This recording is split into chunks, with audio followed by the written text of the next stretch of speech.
The Deutsche Kammerphilharmonie Bremen and conductor Paavo Järvi, musical allies on a mission to create a new Beethoven.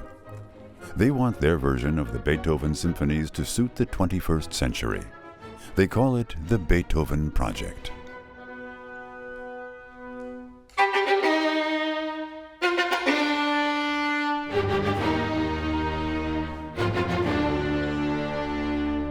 Why another cycle?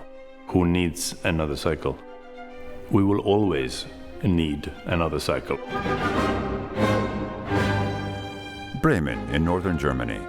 From here, the Deutsche Kammerphilharmonie is conquering the musical world. Paavo Järvi has been the orchestra's artistic director since 2004, and since then almost anything seems possible. Sold-out concerts, resounding world tours, and acclaimed recordings. The next milestone, performances of all 9 Beethoven symphonies at the Beethovenfest in Bonn. When I met them and I heard them play Beethoven, it became clear that this sounds how I want it to sound.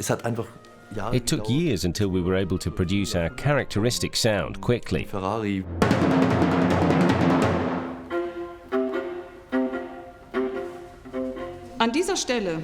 At this point, a different mood suddenly comes in. A fateful mood, as I see it. Beethoven was a humanist. He did not compose only for a concert audience. He had a message for the whole of humanity. And his message is being heard around the world. The Beethoven Project spells success for the orchestra.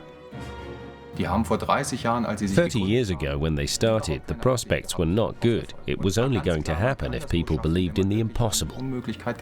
Our views on how things should sound in Beethoven symphonies coincided. And the willingness to go deeper and find the little details and obsess on every detail, which I love about this orchestra because they are obsessive, like I am.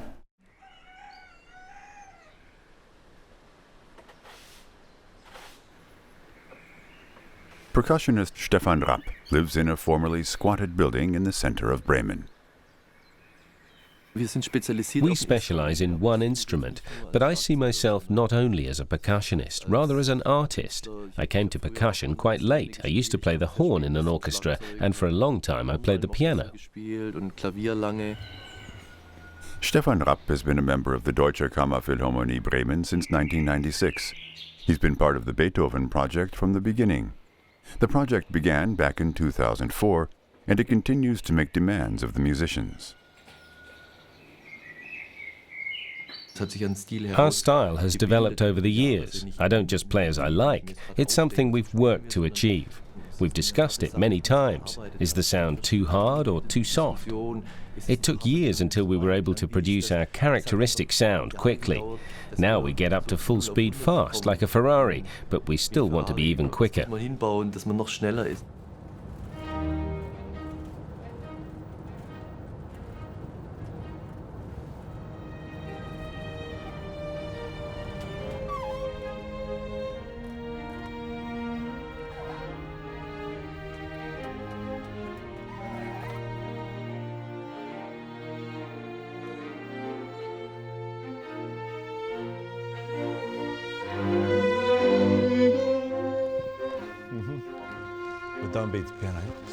Beethoven has this strange progression. You have one of the greatest symphonies ever written, like the Eroica, and then you have the fifth that everybody knows. And yet in the middle, between these two great masterpieces, you have something that is basically a classical symphony, something that should have followed the second symphony.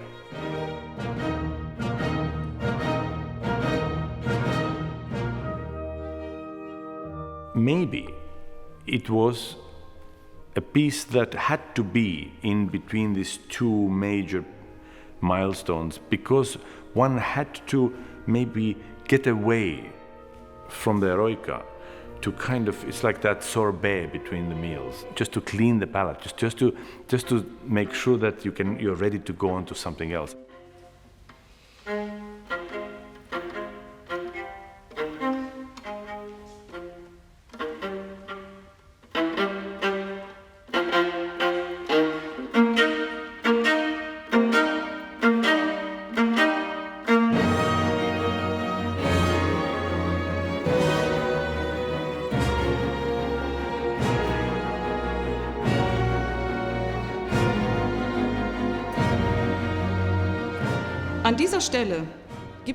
At this point, a different mood suddenly comes in, a fateful mood as I see it. It touches you. It's difficult to say how. It's something huge and dark, something you can't escape from. Nobody can get away from this thing. It's the touch of fate which can enter any life at any moment. And every time we play this passage, I sense that the whole orchestra is experiencing this feeling. Durch das ganze Orchester einfach dieses Gefühl durchgeht.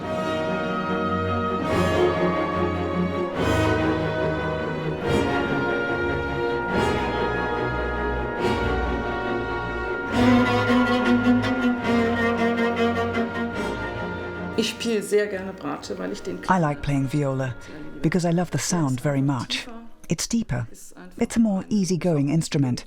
You don't have to play so high or so fast. This is a viola. It's my instrument. It's what I earn my money with. How old do you think this instrument is? Who can guess? 20 years old? I think 20 also. 50? 20 or 30? 10? Anyone else? What did you say? 100. Not bad. 250 years old. The musicians of the Kammerphilharmonie are frequent guests in the classrooms of their partner school. They try to make the children curious, to get them enthusiastic about music. I think it's very important to test whether what I do as a musician touches people out there.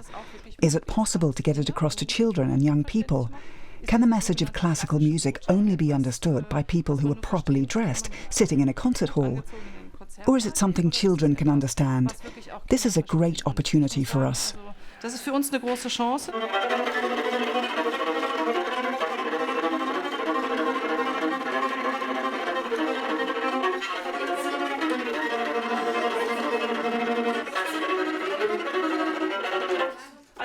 It goes on like that for 10 minutes. Die ganze Zeit. Ich hab's mal. Das kann ich gar nicht spielen. Hallo Frau Stolz, hier ist Hornung von der Deutschen Kammerphilharmonie Bremen. Tut mir leid, es ging nicht schneller. Behind the scenes, the orchestra has 15 employees supporting the musicians. The audience doesn't see them, but they contribute their share to the fine performances. In the management office, concert programs are designed, tours are planned, and media appointments arranged. The message of the Beethoven Project is being heard around the world. Soll ich dir die neueste Neuigkeit sagen? Shall I tell you the latest news? You know that magazine in the States, The Absolute Sound? Every year they give a Golden Ear Award, and the recording of the first and fifth Beethovens with Paavo has won it. It's great, and it's a rave review as well. 30 years ago when they started, the prospects were not good. No one wanted yet another orchestra. There was no need for one, and it was quite clear that it was only going to happen if people believed in the impossible. It took the uncompromising attitude that these musicians have, and which you can hear in the Beethoven performances. So deutlich zu hören ist.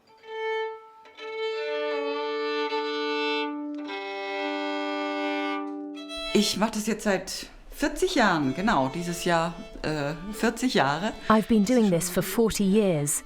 This year it's exactly 40 years, so it's a kind of anniversary for me. You need strong nerves to do it as a job in the way that we do, with the touring and all the stresses that go along with it. But it's always a great joy as well. It's fun when it works, when you see that the practice has paid off. Beate Weis lives with her family in a suburb of Bremen. She began violin lessons when she was just 4 years old. In 1991, after studying music and initial steps as a professional, she applied to join the Kammerphilharmonie, then still based in Frankfurt.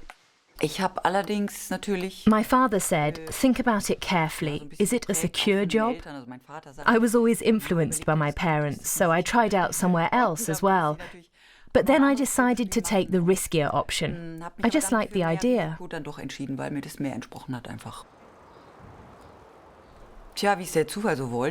Shortly after I started in the orchestra, there was a huge crisis. Frankfurt suddenly said, we've run out of money, so you either have to slim down radically or go somewhere else. So there I was looking at the situation and thinking, well, I wonder how this is going to turn out. Now I've been here 18 years, and I don't regret it. Out of the crisis emerged an opportunity to move to Bremen and make a new start.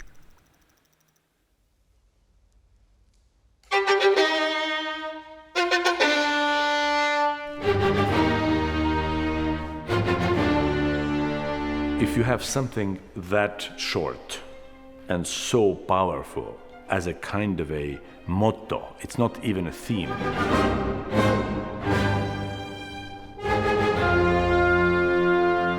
Everybody can remember that. Even in our time of reduced attention spans and MTV generation, even they can understand pam pam pam pam.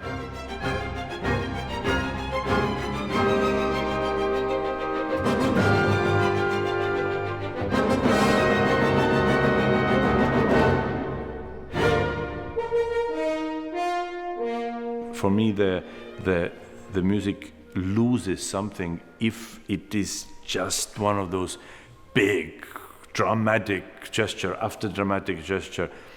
Maybe sometimes the scale of everything is too big in this traditional view. So for me to try to convince the orchestra saying, look, it's not pa pa pa pam, it's ya pa pa pam, ya ta ta tam.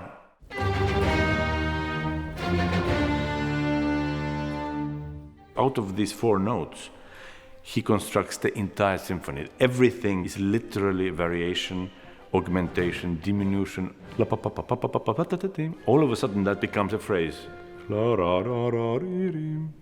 But it comes.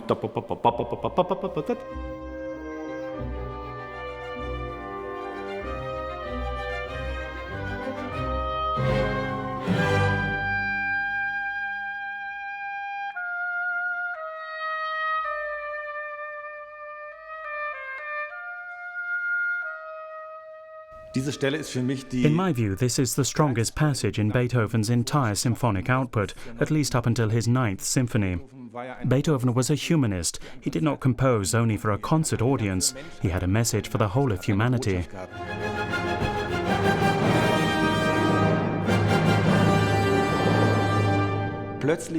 All of a sudden, he focuses all humanity on one individual, and he makes one instrument express this individual's feelings. I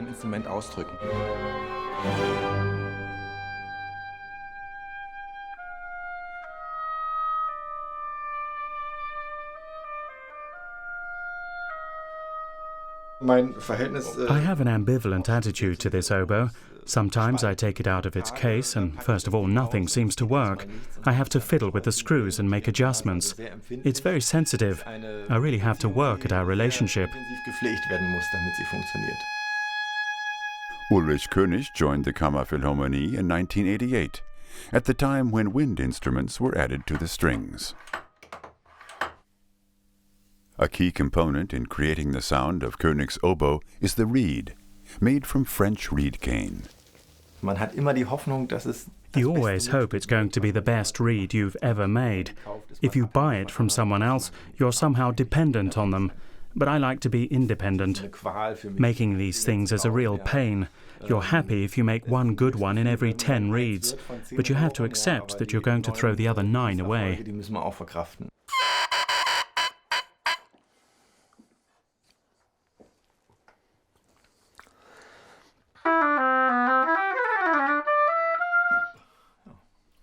Not bad. Let's see what we can catch today. Whenever possible, König likes to spend time at a fish pond he owns not far from Bremen. Today he's here with his 2 daughters and their friends. I enjoy coming here. It gives me some balance. Being out here in nature is a way of relieving stress. Sometimes I sit here all night and fish for eels. It's really important for me to have this. Der Natur zu sein, das ist für mich wichtig und bedeutend. Mache ich sehr gerne. Habe auch schon mal It can create a problem for my marriage when I stand here at the water's edge, just looking and not noticing anything else around me. But I did once rescue a drowning boy from the water, so my wife has forgiven me. Also von daher hat meine Frau mir dafür verziehen jetzt.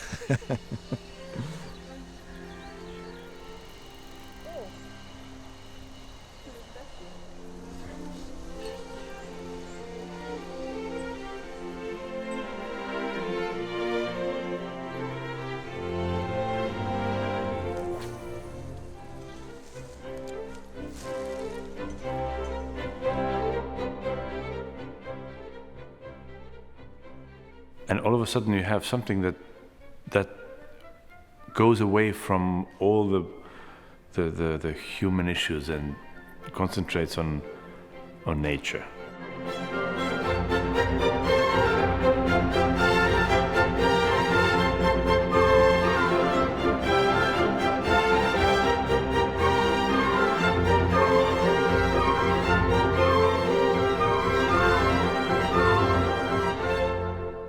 Why it's so touching is because all of a sudden you see that maybe all the stereotypes that we thought about Beethoven and that these famous images of Beethoven are not true at all.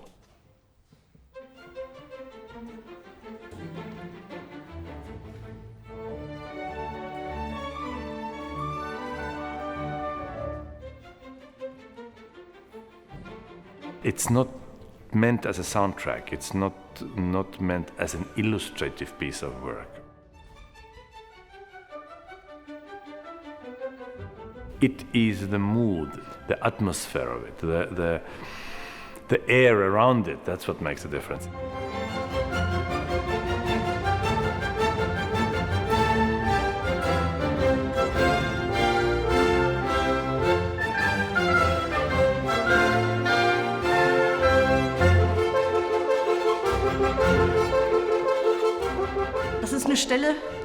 To play this passage, you have to take risks. If it works, it's a lot of fun, and I think it's really special to listen to. There's a note here, written as F, that does not appear in the natural tone series.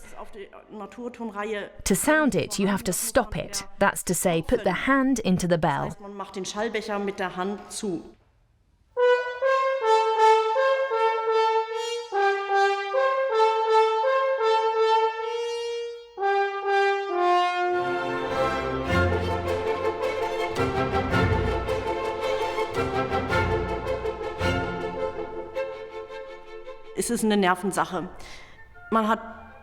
It's a question of nerve. A lot of it is very exposed, and because the mouthpiece is outside, it's somehow out in the open. So the risks are high, and if you're not totally fit, and if you don't hit the notes right in the middle, you can make a mistake, and everyone will hear it. Like many members of the Deutsche Kammerphilharmonie Bremen, Elke Schulze Höckelmann spends some of her time giving private tuition at her home. Among her students is 11-year-old Charlotte.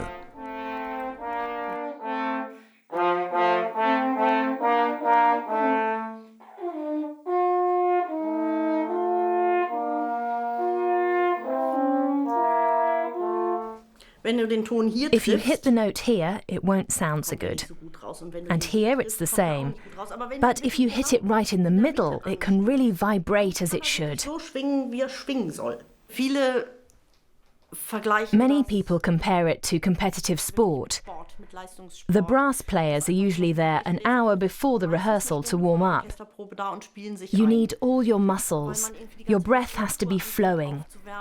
You relax your lips or tense them a bit, depending on how much you played the day before.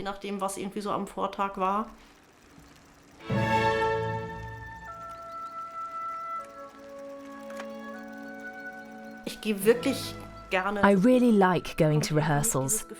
I never think, oh dear, another rehearsal. It is tiring sometimes, but I'm not constantly thinking I would rather not go to work.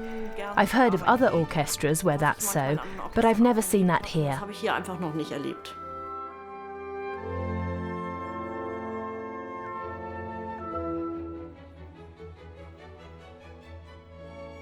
This is a dance symphony. From beginning to an end, it's a dance. When you have the beginning, you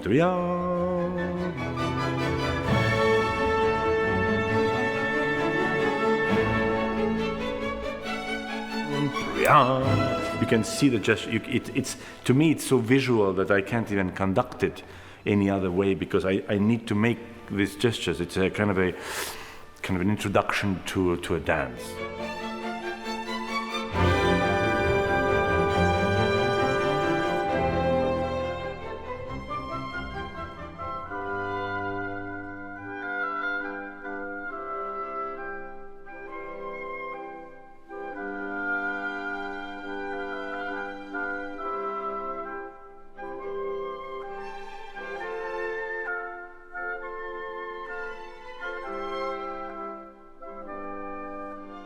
The most interesting thing about this symphony and most misunderstood thing is the last movement.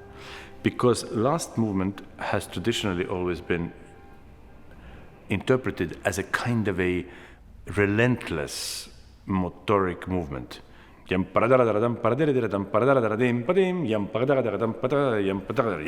can't imagine who would dance like that, or what kind of dance would it be, and who would dance it.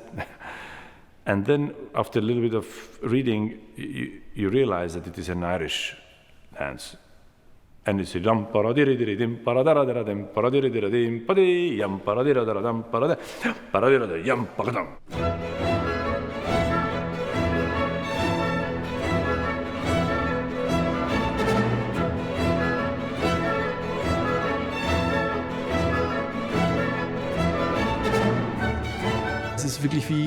It's like a great orgy, which gets ever more enthusiastic. But it still has to be a dance, as you would dance at a party. The rhythm mustn't be too heavy, or it becomes laborious.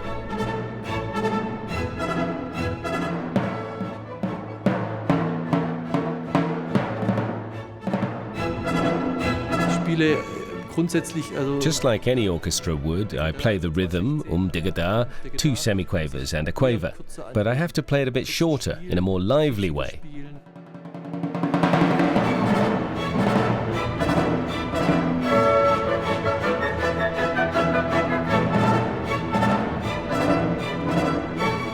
This dance that started as a kind of a nice sort of ordinary folk dance turns into this kind of a maniacal,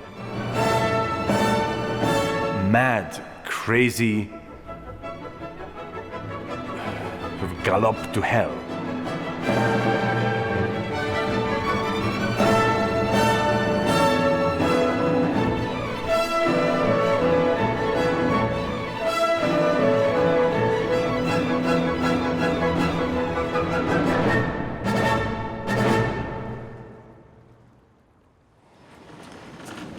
The Beethoven Project continues. Coming up in Part 3, Paavo Järvi travels to his hometown of Tallinn and thrills the crowds at the Estonian Song Festival.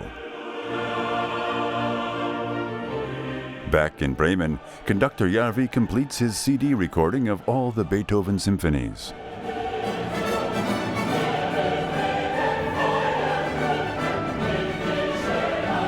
The ninth is a kind of a landmark. It's not a symphony anymore. It's a kind of a legend. And the Kammerphilharmonie heads to Bonn for the Beethovenfest in the next part of the Beethoven Project.